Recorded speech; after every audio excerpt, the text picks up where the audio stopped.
চাঁদপুরের মতলব উত্তর উপজেলায় 18 December center for community development assistant CCD এর আয়োজনে ইস্টার্ন দেন্থো and informative migration system SIMS phase 2 কর্তৃক আন্তর্জাতিক অভিবাসী দিবস এবং প্রবাসী দিবস উপলক্ষে উপজেলা পরিষদের সম্মুখে উপজেলা নির্বাহী অফিসার একই মিত্র চাকমার নেতৃত্বে একটি র্যালি প্রদক্ষিণ করা হয়। বিস্তারিত থাকছে মতলব উত্তর থেকে জাকির হোসেন বাদশার তথ্যচিত্রে। অনুষ্ঠানের প্রতিপাদ্য বিষয় হলো প্রবাসীর অধিকার আমাদের অঙ্গীকার, বৈষম্যহীন বাংলাদেশ আমাদের সবার। অনুষ্ঠানে উপজেলা নির্বাহী অফিসার একই মিত্র চাকমা বলেন, বাংলাদেশ থেকে অসংখ্য মানুষ বিদেশ যাচ্ছেন, বিদেশ ফেরত আসছেন, তাতে আমাদের দেশে অনেক রেমিটেন্স আসছে। ওইখানে শ্রমিকরা অনেক কষ্ট করে টাকা পয়সা রোজগার করছে, সেজন্য রেমিটেন্স যাতে সঠিকভাবে কাজে লাগে সেদিকে খেয়াল রাখতে হবে।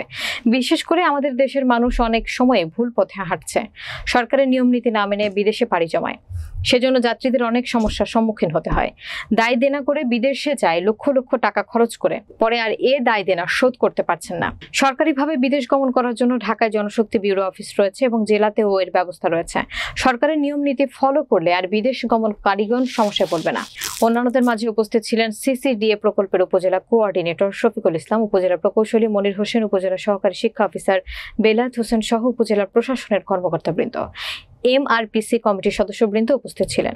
অনুষ্ঠান শেষে একটি গণনাটক উপজেলা বটতলায় প্রদর্শন করা হয়। বৈধ পথে যেন আমাদের রেমিটেন্স সরকারকে দেয়।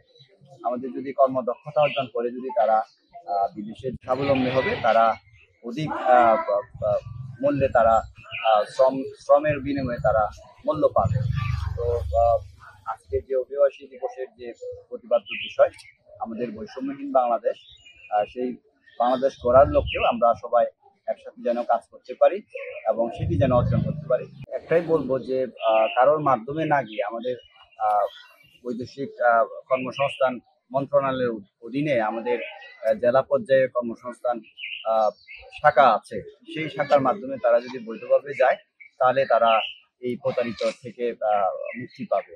আমি সবাইকে বলবো যে বৈধ উপায়ে যেন যায় এবং এইরকম যদি কোনো তথ্য বা কোনো কিছু যদি থাকে তাহলে উপজেলা প্রশাসন, জেলা প্রশাসন তাদেরকে যেন এই বিষয়টা অবহিত করে।